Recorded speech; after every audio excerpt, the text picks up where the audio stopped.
유다의 시드기야 왕의 제9년 10째 달에 바벨론의 느부갓네살 왕과 그의 모든 군대가 와서 예루살렘을 에워싸고 치더니 시드기야의 제11년 넷째 달 9째 날에 성이 함락되니라.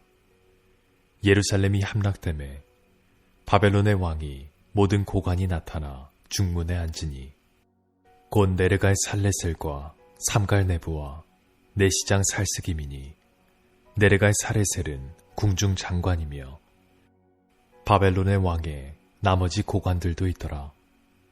유다의 시드기야 왕과 모든 군사가 그들을 보고 도망하되 밤에 왕의 동산길을 따라 두담 샘문을 통하여 성문을 벗어나서 아라바로 갔더니 갈대아인의 군대가 그들을 따라 여리고 평원에서 시드기야에게 미쳐 그를 잡아서 데리고 하맛 땅 림나에 있는 바벨론의 느부갓네살 왕에게로 올라가매 왕이 그를 신문하였더라.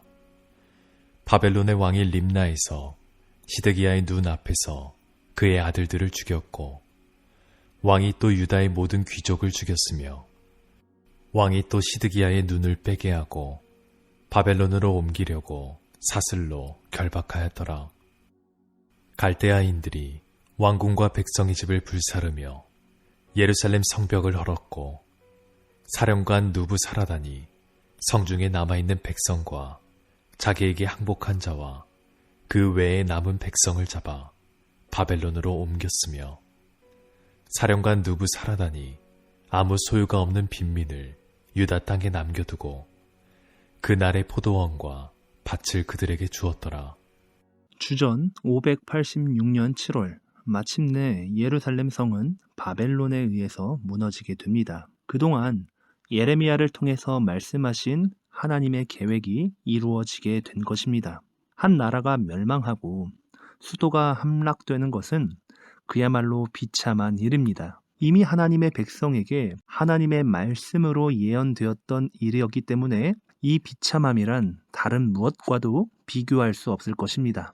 바벨론은 예루살렘 멸망 직전까지 약 18개월 동안 예루살렘을 포위하였습니다. 그 성 안에서 얼마나 많은 사람들이 절박한 가운데 고통을 당해야 했습니까?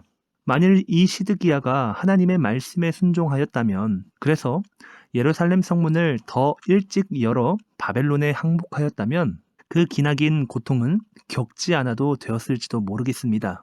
그러나 하나님을 불신하고 불순종한 왕은 끝까지 저항하다 포기할 수밖에 없었던 것입니다.